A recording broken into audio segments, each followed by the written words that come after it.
tanpa panjang kata, ya, saya ingin pertama ya mengundang Aga, ya, Timus Aga.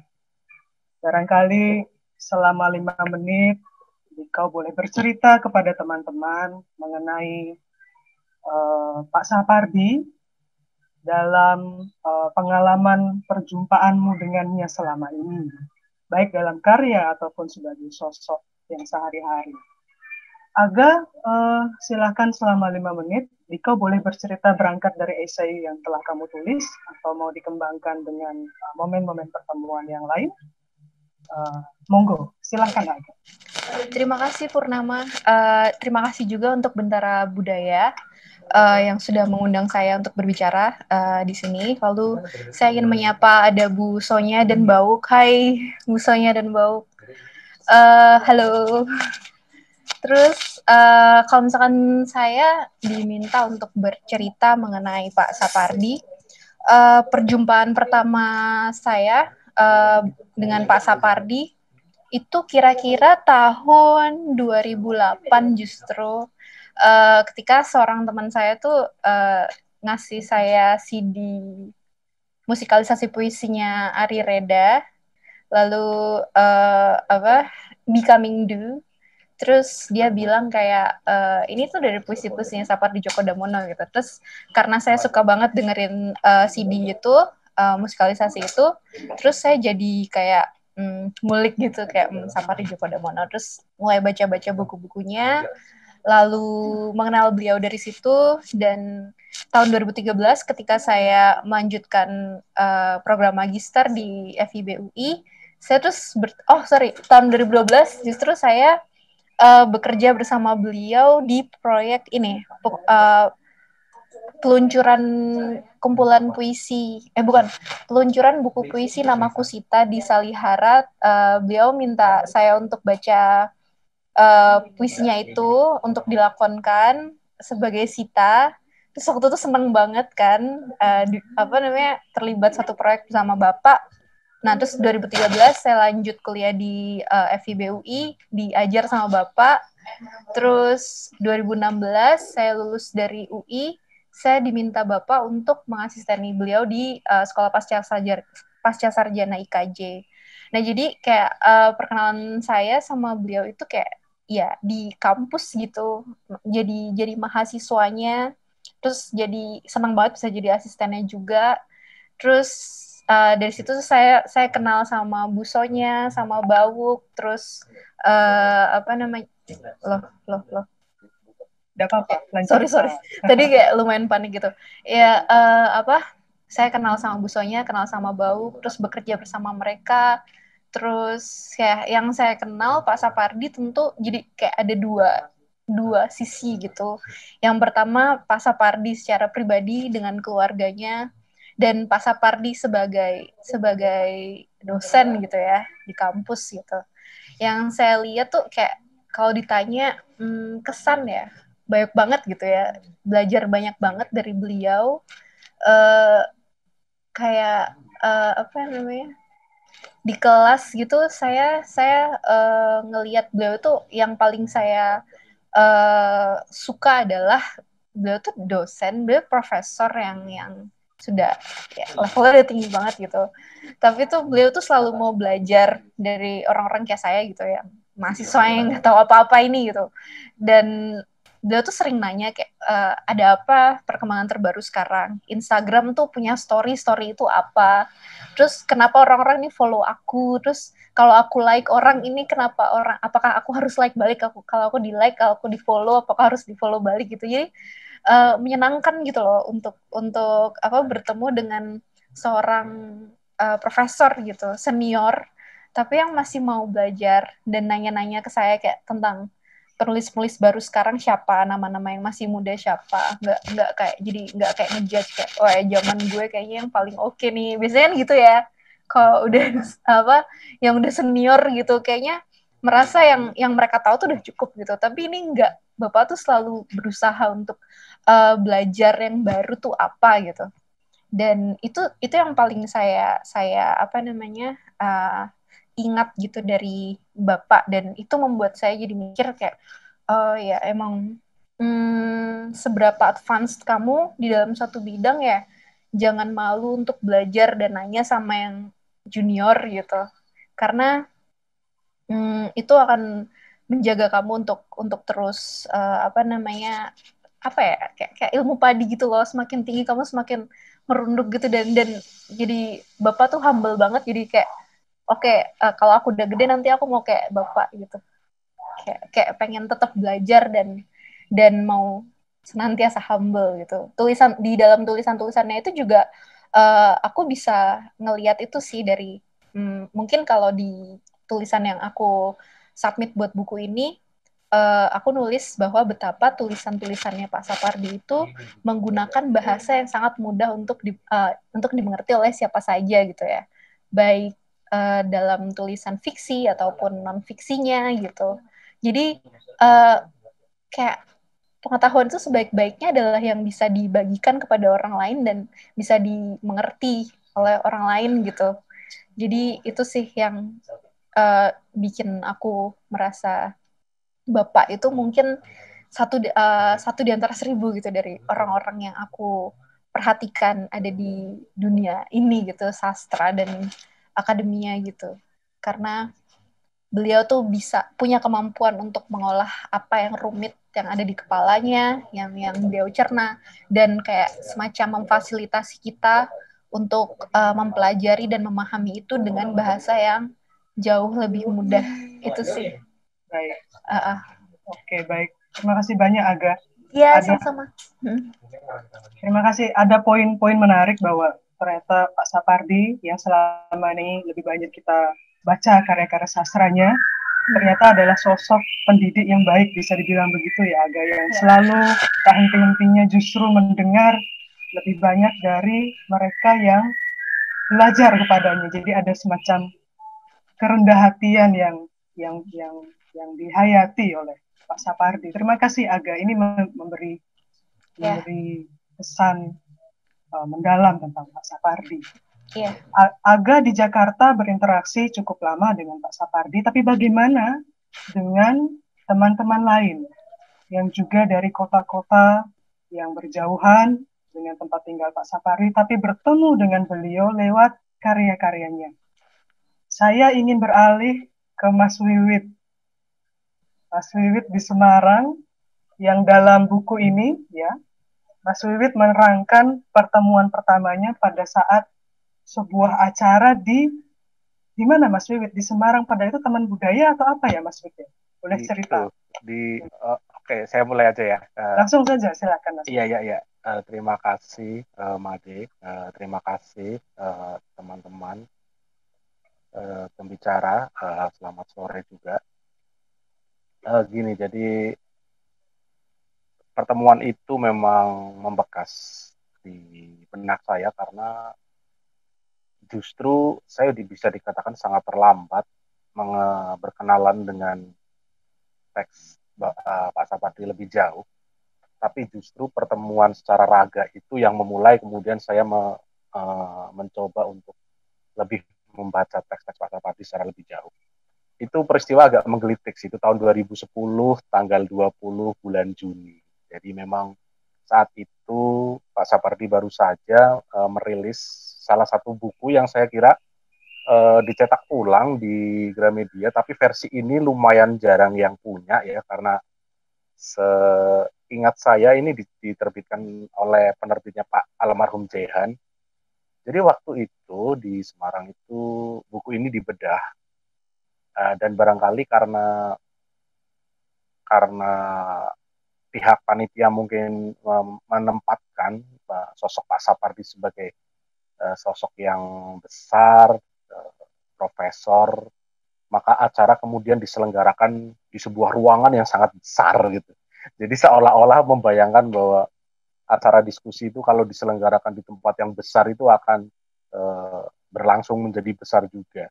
Tapi ternyata keliru karena panitia ternyata kurang mempertimbangkan bahwa itu gedung pertunjukan wayang sebenarnya, tapi digunakan untuk acara diskusi. Jadi secara visual bagus kalau di foto, tapi secara untuk duduk hadir di situ itu agak miris karena saat itu kemudian jumlah peserta diskusi yang datang itu sangat sedikit sekali.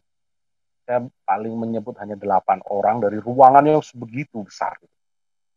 Nah, itu pertemuan pertama saya, dan karena di situ sedang bedah buku ini, maka saya berkesempatan membeli dan meminta tanda tangannya langsung. Jadi saya termasuk orang yang beruntung karena ada tanda tangan beliau di buku ini. Tapi kemudian pertemuan itu yang kemudian membawa saya untuk mempelajari teks-teks Pak Sapardi ini secara lebih intens. Nah, di tulisan saya sebenarnya saya ada satu hal yang agaknya bisa disepakati, bisa dibantah oleh banyak teman-teman penyair. Tapi yang jelas begini, ketika saya mulai membaca teks-teks di awal seperti Dukamu Abadi misalnya, lalu kemudian ada ayat-ayat api misalnya, atau di puisi kolam, saya merasa bahwa ada satu benang merah yang sangat, kalau dalam teks saya itu saya menyebutnya teks-teks yang sangat mudah. Kalau tadi Mbak Aga bilang itu mudah dipahami, saya ingin menyebutnya dengan kata lain mudah dicangkok. Kenapa saya sebut mudah dicangkok? Jadi seperti ini. Kalau teman-teman misalnya membaca teks Pak Sapardi secara dengan pandangan untuk mencoba mencari struktur dan cara dalam menyusun larik-lariknya, itu akan selalu ketemu pola-pola yang sebenarnya konsisten, cuman hanya beralih pada wujud objek-objek bendanya. Maksud saya seperti ini, saya ambil satu contoh saja, satu hal yang sering kali saya bicarakan dengan teman-teman. Di dalam buku puisi kolam itu ada satu puisi berjudul Kolam di Pekarangan. Di Kolam di Pekarangan ini ada satu larik yang bunyinya begini, bahwa ikan tidak pernah merasa terganggu setiap kali ada daun jatuh ke kolam. Ia memahami bahwa air kolam tidak berhak mengeluh tentang apa saja yang jatuh di dalamnya. Sebenarnya kalau kita mencoba membaca lirik ini dengan pendekatan caranya seperti ini toh. Cara Pak Sapardi menghadirkan objek-objek benda, misalnya dia menghadirkan ikan, lalu dia mencari semacam benda-benda di sekitar ikan itu, yang tak lain itu adalah kolam. Kemudian dia melihat di sekitar kolam itu apa, oh ada daun, ada pohon. Kemudian terjadi peristiwa, ada daun jatuh, dan kemudian di situ menggetarkan air kolam, dan di dalam air kolam itu ada ikan. Lalu Pak Sapardi menulis, ikan tidak pernah merasa terganggu setiap kali ada daun jatuh ke kolam. Ia memahami bahwa air kolam tidak berhak mengeluh tentang apa saja yang jatuh di dalam. Ini satu pola yang menurut saya, pola-pola yang kemudian dipakai oleh teks-teks puisi Pak Sapardi ini, yang bisa kita temui di banyak sekali puisi-puisinya. Jadi bagaimana objek benda itu dihidupkan, personifikasi benda itu, beliau menghidupkan benda-benda di sekitarnya, kemudian menjalin satu komunikasi antara benda-benda itu. Nah, ini saya menyambung apa yang disampaikan oleh Mbak Aga tadi. Kata mudah dipahami, atau dalam bahasa saya mudah dicangkok, inilah yang kemudian kalau ada teman-teman penulis muda yang tengah merintis proses kepenyairannya, atau tengah merintis proses kepenulisannya, pada dasarnya mereka tidak mau jika mereka menekuni teks-teks Pak Sapardi, mereka akan terbawa pada satu pola-pola yang di sisi lain bagusnya adalah itu mudah dipahami, tapi di lain sisi itu bisa sangat menjebak, karena kemudian itu akan sangat menarik kita sebagai seorang yang tengah belajar menulis puisi untuk larut dalam pola itu. Jadi seperti mudah sekali untuk dimasuki gitu. Kalau saya dulu bersama teman-teman di Semarang misalnya, kalau tengah berdiskusi puisi itu seringkali meledek, wah ini puisimu sudah Sapardian nih gitu. Maksud Sapardian di sini bukan dalam konotasi yang negatif, tapi lebih pada bahwa ada satu pengakuan bahwa ketika kita mempelajari intens teks-teks Pak Sapardi itu, kita akan sangat mudah dan bahkan akan seperti tersedot untuk masuk di dalam pola-pola yang beliau ciptakan. Nah, pola-pola ini di sisi lain punya kebaikan memberi peluang kepada para penyair muda misalnya untuk mempelajari bagaimana cara kerja kata, bagaimana cara kerja lirik di dalam teks-teks Pak Sapardi ini. Tapi di sisi lain, jika seorang penulis muda yang tengah intens dan tekun masuk ke dalam teks-teks Pak Sapardi itu, jika tidak berhati-hati atau tidak dengan sadar menjaga diri untuk tidak terhanyut, itu akan sangat berpotensi tersedot ke sana. Maka itulah salah satu kelebihan teks Pak Sapardi menurut saya, dan itu yang saya temukan dan yang bisa saya bagikan dalam tulisan saya di buku Sapardi waktu itu. Sementara itu dulu Mbak Made. Baik. Makasih banyak Mas Wiwit. Saya kira itu pembacaan yang menarik ya. Mas Wiwit mencermati bagaimana Pak Sapardi sangat peka melihat objek yang ada di sekitarnya, menautkan antara pengamatan bendawi dengan pengalaman batin, dan disitulah muncul suatu pola-pola penciptaan Sapardi yang sampai sekarang kita ingat dan kita kenang. Terima kasih Mas Wiwit. Saya ingin selanjutnya beralih dari Semarang, ya, kita agak menyusuri ke wilayah selatan Pulau Jawa, ke Surakarta, ke Solo. Bertemu dengan Setia Ningsih. Halo Setia, boleh dinyalakan suaranya? Halo. Ya, halo Setia, apa kabar? Halo, jelas ya? Sangat baik. Jelas. Silakan Setia, Dito bercerita selama 5 menit tentang Pak Sapardi, karena esaimu menarik sekali, ada tautannya dengan anak-anak, bagaimana Pak Sapardi dekat dengan cerita anak dan semacamnya. Silakan Setia, monggo. Oh ya, terima kasih Purnama. Ya, Sapardi tidak terlalu berbangga dengan masa kecilnya. Itu diakuinya saat dia di buku Proses Kreatif. Karena masa kecilnya itu tidak terlalu dramatis seperti banyak sastrawan dunia yang dia kagumi. Tapi dia juga mengakui dia melakukan hal-hal yang lumrah dilakukan oleh anak-anak kecil yang ada di Jawa. Main layang-layang, larian mencari burung di Solo Baru, dan karena di Solo tidak punya laut, punyanya sungai, jadi dia pasti mungkin dolanan di sungai juga, mungkin jadi di sungai juga, dan seperti anak kebanyakan. Jadi itu mungkin pijakan yang kulakukan untuk membaca kesan kekanakan, entah itu sebagai tokoh, peristiwa, ataupun imajinasi yang disampaikan Pak Sapardi di puisi-puisinya. Tapi masa kecil itu bukan diingat sebagai hal yang sentimental. Karena misalnya yang terutama di puisi Perahu Kertas dan juga di Tangan Anak-anak, itu dua puisi yang paling secara personal sangat kusukai ya. Karena dia mendatangkan Simbad, imajinasi, permainan, dan juga dia selalu menarik di posisi antara menjadi anak-anak atau menjadi nabi. Nah itu tapi dia juga tidak ingin selalu berada di patokan dua hal itu. Dia ingin terus bermain-main, serius dalam ketidakseriusannya, menyampaikan sesuatu tapi tidak bermaksud untuk mengkhotbahi. Maka aku juga menyepakati yang dikatakan Wiwit tadi, memasuki puisi-puisi Sapardi itu bisa menjadi jebakan kalau tidak berhati-hati. Karena kesannya mudah, tapi sebenarnya kalau dibaca berulang-ulang itu tidak terlalu mudah. Misalnya aku membaca selain di Tangan Anak-anak atau di Perahu Kertas, itu aku di Mata Pisau. Ya, ini Mata Pisau ini aku banyak menemukan diksi-diksi kebinatangan di puisi-puisi Sapardi, dan itu kesannya juga sebenarnya anak-anak. Misalnya di puisi Malam Rama-Rama. Jadi dia sehabis hujan, seekor rama-rama keluar dari tanah melihat cahaya terang di dalam sebuah rumah, lalu terbang ke arahnya. Lalu di terakhir, ia ingin terbang menembus kaca, menembus kelam, menembus awan, terlepas dari bumi. Ia ingin sekali melihat bintang-bintang.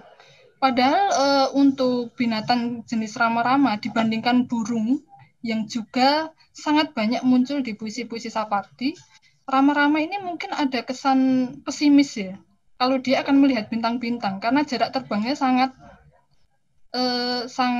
pendek. Tapi di sini ada kesan ini. Di situ tidak ada anak-anak, tapi kalau kita membayangkan sebenarnya cara pikirnya Sapardi itu dia ingin terus menjadi anak-anak. Lalu ada juga puisi Seekor Ulat. Lalu Sepasang Sepatu Tua, setidaknya di sini yang aku anggap di situ bisa benar-benar kesan kekanaannya kuat. Dan terutama catatan masa kecil 1, catatan masa kecil 2, dan catatan masa kecil 3. Awalnya Sapardi tidak terlalu menyadari ya apa yang mungkin dia dapatkan dari masa kecilnya yang biasa, tapi dia di proses kreatif mengakui mungkin saja memang ada sesuatu yang bisa dia dapatkan dalam masa itu dalam penciptaan puisinya. Sekarang orang mungkin lebih banyak mengingat Sapardi itu untuk puisi-puisinya yang romantis, puisi-puisi lirik yang banyak menggunakan diksi alam, kemudian kekasih, hal-hal orang-orang yang tercinta. Tapi misalnya kita membuka lagi puisi yang didokumentasikan oleh Habib Yasin di buku angkatan 66, itu ada puisi berjudul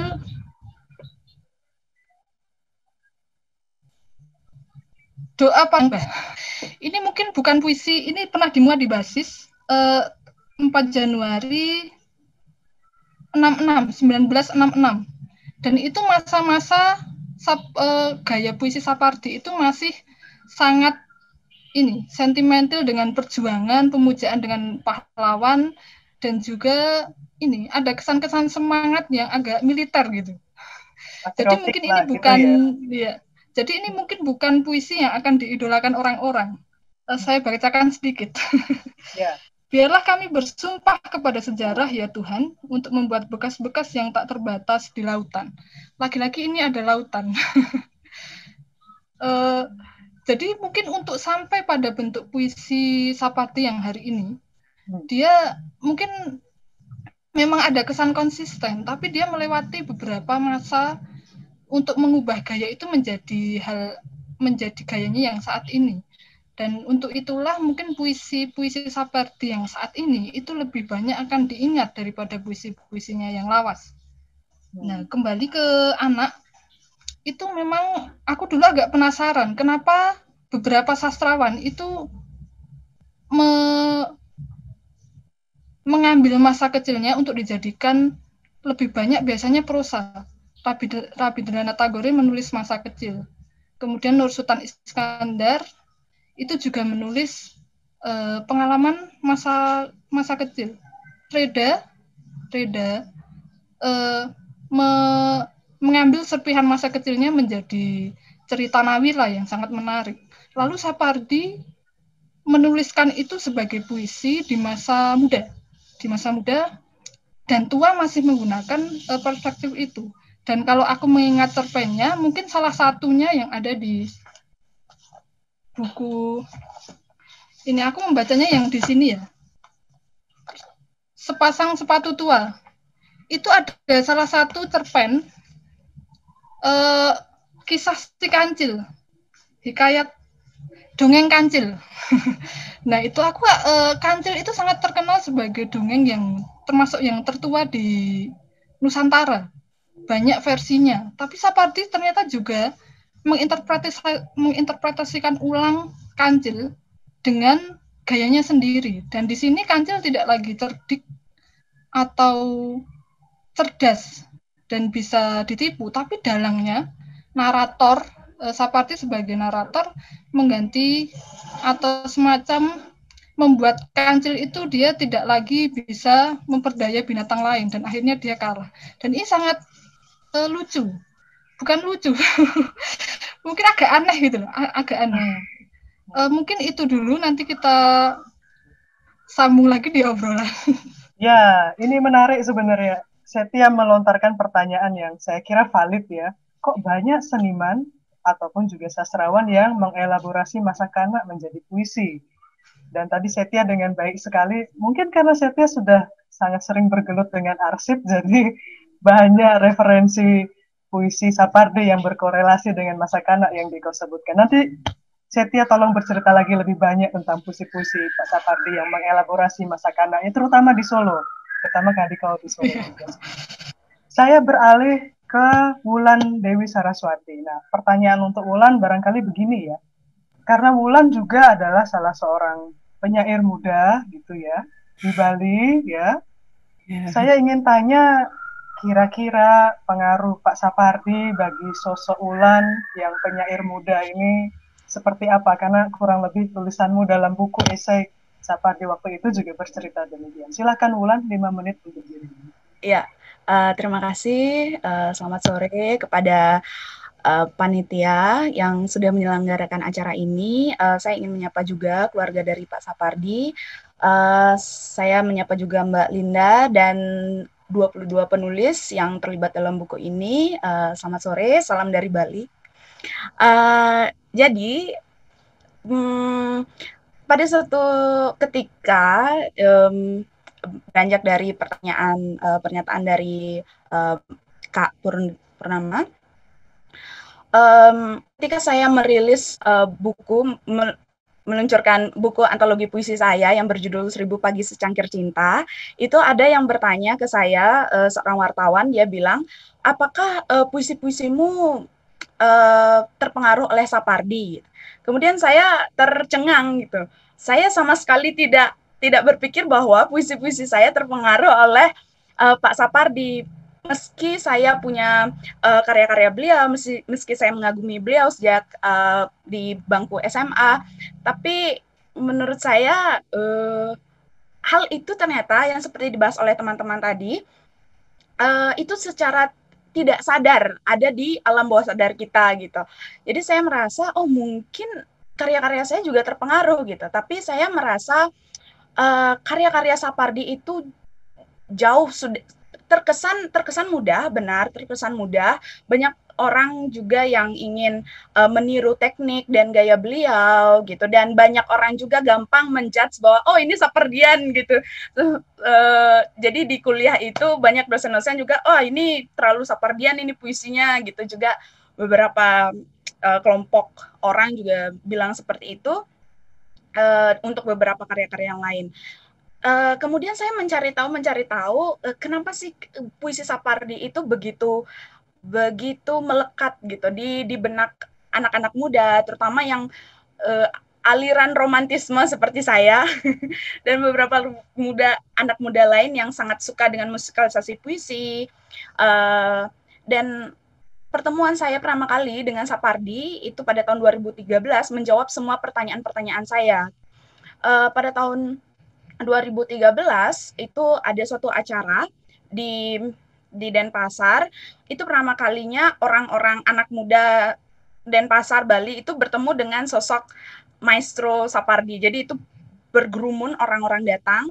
Kemudian karena di sana banyak anak muda yang juga tentu sangat mengagumi Pak Sapardi, beliau akhirnya berbicara tentang resepnya dia awet muda, yaitu perbanyak bergaul dengan anak-anak muda, dia bilang gitu. Dan itu sangat terbukti gitu, bahkan sampai di tahun di awal-awal TikTok kembali ya, saya ingat sekali ini juga ada di esai saya, itu sangat terpatri di dalam pikiran saya karena betapa Pak Sapardi sangat tahu bagaimana cara menggunakan TikTok gitu. Jadi kalau teman-teman ingat, ada beberapa gonjang-ganjing terkait Sapardi tanda kutip turun kasta karena terlibat dalam TikTok gitu. Kemudian saya berpikir, oh kenapa seperti itu gitu? Karena kembali lagi saya melihat bahwa background Pak Sapardi itu kan dosen. Beliau pendekatannya sangat edukatif gitu, sangat berbaur dengan anak-anak muda, dengan pelajar-pelajar seperti itu. Dan dia tahu bahwa pelajar sekarang itu gemar TikTok gitu. Dan dia ingin mengakrabi diri, ingin bergaul bersama, ingin mendapati energi-energi anak muda. Dia banyak terinspirasi dari anak-anak muda. Sehingga di beberapa interview beliau berkata bahwa tidak apa-apa kalau anak-anak muda, penyair-penyair muda yang baru itu meniru gaya tulisan saya gitu. Itu pertama kali ada penulis maestro yang it's okay kalau kamu jiplak karya saya gitu. Jadi dia merasa bahwa kamu akan bosen kok nanti mengikuti gaya saya gitu. Karena dia yakin hal ketidakjujuran itu tidak akan abadi gitu. Dan saya melihat betapa Pak Sapardi benar-benar melihat keyakinan dan sangat percaya kepada anak-anak muda yang suka puisi, yang suka sastra seni itu mereka Pak Sapardi sangat yakin bahwa karya sastra tidak hanya akan berhenti sebagai buku. Maka dari itu beliau menerbitkan buku Alih Wahana. Buku Alih Wahana ini saya gunakan di berbagai media penciptaan karya saya, yang dimana Pak Sapardi ingin bilang ke orang-orang bahwa, ingin bilang ke anak-anak muda terutama bahwa karya-karyamu jika stuck di buku atau hanya diam di buku, tidak ada orang yang menganalisisnya, tidak ada orang yang berbicara tentang bukumu, atau tidak dialihwahanakan dalam bentuk musikalisasi puisi, dalam bentuk film, dalam bentuk apapun, dalam bentuk pementasan teater, itu ya sama dengan tidak berarti begitu. Jadi di beberapa pertemuan beliau menjelaskan seperti itu. Jadi saya sangat terinspirasi terutama ide beliau, gagasan beliau tentang alih wahana itu gitu. Jadi ya saya salut kepada Pak Sapardi yang suka TikTokan, dan saya saya merasa bahwa saya melihat ada sosok sastrawan, seorang maestro yang sangat rendah hati, yang karyanya oke, silahkan karyaku, silahkan kamu adaptasi, oke silahkan aku akan rendah hati menghadapi zaman ini. Saya melihat ada kerendahan hati itu dan saya sangat takjub kepada beliau, ya mampu menjawab zaman ya. Saya pikir gitu. Saya pikir seperti itu. Seorang maestro yang mampu menjawab zaman ini gitu. Baik. Terima kasih banyak Ulan. Ya, Ulan dari Saraswati. Saya kira apa yang kamu ungkapkan juga menarik ya, bahwa Pak Sapardi ternyata seorang, ya kita semua telah mengenal sosok Pak Sapardi dengan beragam dalam tanda petik identitasnya ya, sebagai penyair, sebagai akademisi, sebagai seorang kritikus sastra, sebagai seorang manusia biasa. Jadi sosok keberagaman identitas sosok Pak Sapardi itu juga yang menurut dirimu mencerminkan suatu kerendah hatian karena dia tidak merasa perlu untuk bersitegang dengan salah satu di antara identitas itu. Sebenarnya diskusi ini kalau bisa ya mengundang ke-22 penulisnya untuk bicara. Tapi memang kita menyadari bahwa pertemuan daring itu selalu serba terbatas karena waktu jua yang memisahkan. Waktu adalah fana, kita abadi, ternyata tidak selalu terjadi pada pertemuan-pertemuan daring. Karena itulah, teman-teman, secara khusus kita mengundang Mbak Linda Kristanti yang telah melakukan pembacaan atas ke-22 esai yang dibuat dalam buku ini, dan kita perlu mendengar sedikit komentar dari Mbak Linda ya, Mbak Linda, mengenai karya-karya yang ada dalam buku Sapardi waktu itu. Silahkan, Kak Linda, waktu dipersilakan. Terima kasih Purnama dan teman-teman, juga terima kasih untuk Mbak Sonya dan Dek Bau ya. Pertama kali saya melihat Dek Bau pada hari ini. Saya senang sekali ya, seperti merasa Pak Sapardi juga hadir lagi lewat mereka berdua gitu, menyaksikan diskusi ini.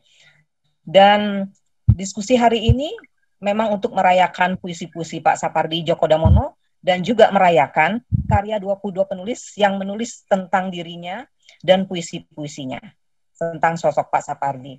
Dan karya-karya 22 penulis ini seperti halnya puisi-puisinya Pak Sapardi juga menginspirasi saya. Jadi saya mendapatkan satu cara baru dalam membaca karya sastra, dalam hal ini puisi Pak Sapardi, mendapatkan satu cara atau pendekatan baru untuk mengapresiasi sebuah karya lewat esai-esai kalian ber-22 ini. Nah, Sapardi saya kira adalah penyair Indonesia sesudah Khairil yang paling dikenang dan paling banyak dipuja.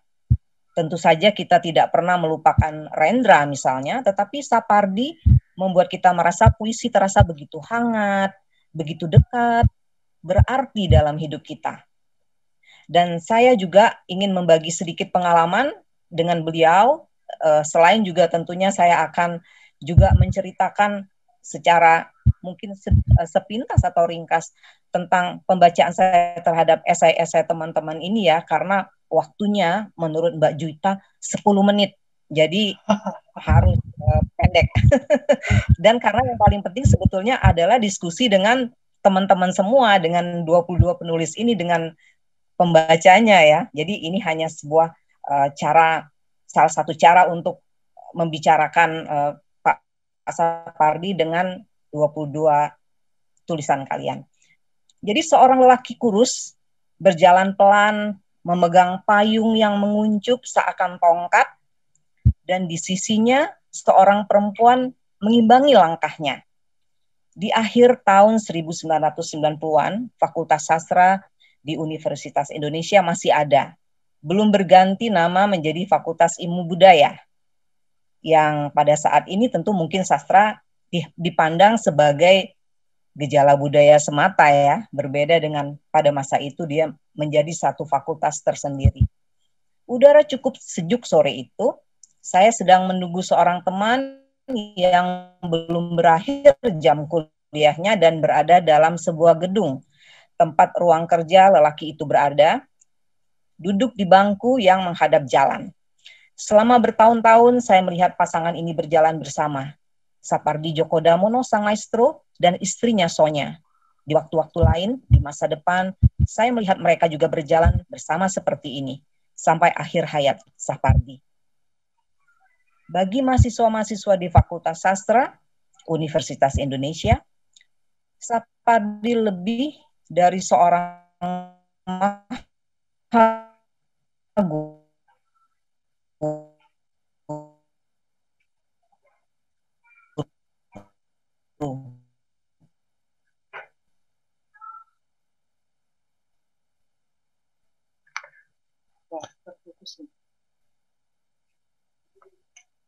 Ia penyair yang dipuja. Puisi-puisinya dan aparat keamanan secara represif.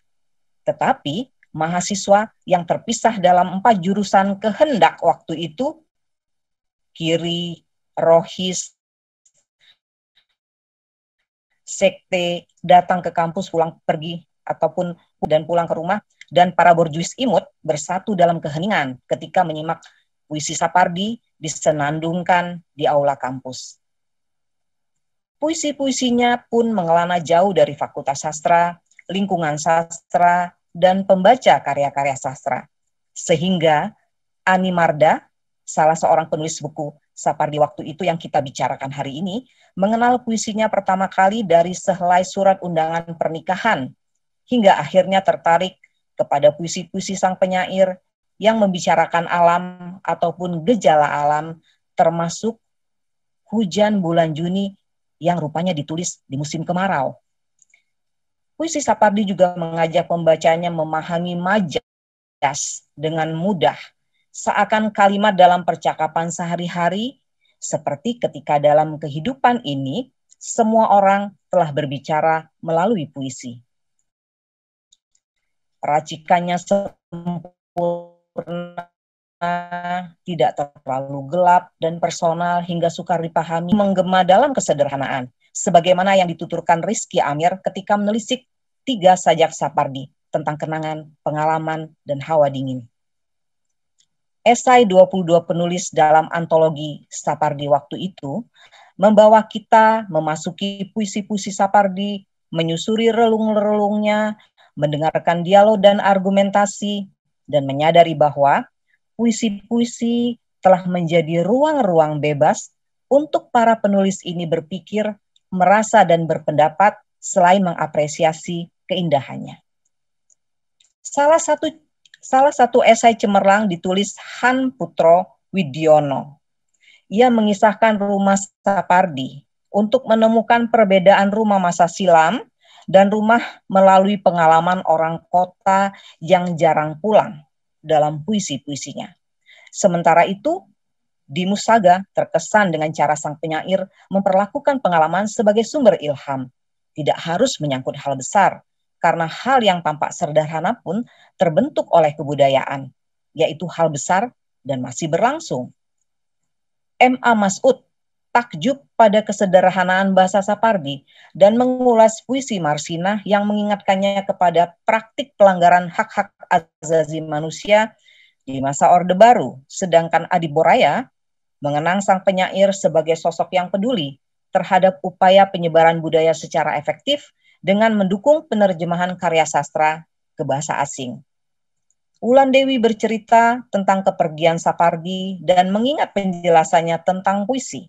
Puisi adalah bunyi, dan puisi lebih bermakna ketika dikembalikan ke dalam bunyi, tidak hanya berakhir dalam buku. Setelah menyelami puisi-puisi Sapardi, Emi Sui memperlihatkan bahwa diksi, ungkapan maupun suasananya begitu efisien dan estetik. Agus Wedi menemukan pengaruh mantra dalam puisi Sapardi dan bagaimana sang penyair menghadirkan mantra yang diperuntukkannya untuk manusia seperti kita ini, para pembacanya. Setyo Dewi mengingat 3 pengalaman dengan penulis dengan puisi penyair ini yang tidak terlupakan. Pertama, membacanya pertama kali dalam skripsi teman. Kedua, mendengar musikalisasi puisinya. Dan ketiga, menyaksikannya membaca puisi. Bagi penikmat puisi SDD, kata Setyo Dewi, puisi adalah dekat. Rizka Nurlaili Mu'alifah membahas proses kepenyairan Sapardi, juga membagi salah satu kiatnya menulis puisi kepada kita. Jangan menulis puisi ketika dalam keadaan marah, karena akan melahirkan pamflet. Perkenalan Widya Nuari Eko Putra dengan puisi Sapardi berlangsung dalam diskusi buku dan justru dijembatani puisi penyair lain. Ia mencermati personifikasi dan bagaimana benda-benda mati diberi nyawa oleh sang penyair. Namun Olive Hatim mengenal Sapardi tidak melalui puisi, melainkan dari buku Ernest Hemingway yang diterjemahkannya, Lelaki Tua dan Laut. Dan setelah itu mulai mempelajari puisi-puisinya yang wajar, yang kemudian menginspirasi dirinya menjadi penulis. Akan memiliki pikiran serta imajinasi yang tidak butuh persetujuan orang tua, sebagaimana yang ditafsir Vera Sapritri. Sedangkan Nairi Naket terinspirasi oleh puisi Sapardi, buku cerita anak yang didedikasikan untuk Riris K. Sarumpait dan menggugah kesadaran kita akan pentingnya menulis buku-buku cerita anak. Meskipun mengagumi puisi Hujan Bulan Juni, Ade Ubaidil merasa kecewa terhadap novel Hujan Bulan Juni yang ditulis kemudian oleh Sapardi. Ia lantas mengisahkan pertemuannya dengan Sapardi yang menggiring pada pembuatan filmnya yang diadaptasi dari puisi Hujan Bulan Juni. Menu rasa sakit dan rasa lapar di restoran dikaitkan Uun Nur Cahyanti dengan penderitaan rakyat di masa pemerintahan Soeharto dan aktivis mahasiswa yang tengah merancang perlawanan di sebuah rumah kontrakan. Setianingsih yang tang laut seiring perjalanan waktu ketika ia membaca buku tentang tsunami di Aceh. Ais Nurbiah Al-Jumah menulis bahwa pertemuan pembaca dan buku lebih intim ketimbang pertemuan penyair dan pembacanya. Tetapi dalam sebuah acara sastra di Makassar, teknologi mutakhir, fungsi aliwahana, dan sifat tak lekang dalam puisi lama maupun sastra lisan. Bagi Godi Usnat, sebuah buku Sapardi membuatnya merasa penyair itu seolah guru yang langsung menemuinya di pedalaman Papua dan menyampaikan 2 perkara berguna. Puisi sebagai bunyi dan memanfaatkan dongeng untuk mencipta puisi. Taufikur Rahman mengungkap konsep waktu melalui puisi Sapardi. bahwa waktu yang kita pahami dengan petunjuk jarum jam adalah waktu fisikal, katanya, sedangkan waktu bagi ruh dan jiwa adalah waktu non-material atau spiritual. Sang penyair telah habis waktu fisiknya di dunia ini, sebagaimana yang dikatakan Rizda Nurwidia dalam esainya. Tetapi proyeksi dari dirinya yang non-material, yakni buah pemikiran dan imajinasinya tetap mengada. Salah satu puisi Sapardi yang saya suka dan amat populer, Aku Ingin, adalah puisi tentang aku yang meniada dan berubah menjadi aku yang lain. Tidak ada yang hilang, hanya mewujud pada diri yang baru. Aku ingin mencintaimu dengan sederhana, dengan kata yang tak sempat diucapkan awan kepada hujan yang menjadikannya tiada. Aku dalam puisi ini juga dapat dimaknai bukan aku si penyair, melainkan aku pencerita. Dengan demikian, aku di sini tidak merujuk pada gender tertentu, karena awan dan hujan bebas gender. Relasi aku dan mu atau kamu dapat juga diinterpretasikan sebagai relasi lelaki perempuan, relasi perempuan dan perempuan, atau relasi lelaki dan lelaki. Puisi-puisi Sapardi memberikan kita keleluasaan untuk memaknai dan menafsirkannya sampai kapanpun. Karena sifat sastra yang tak lekang oleh waktu. Ketika kita yang hari ini justru telah berganti menjadi kita yang lain pada suatu hari. Terima kasih. Baik.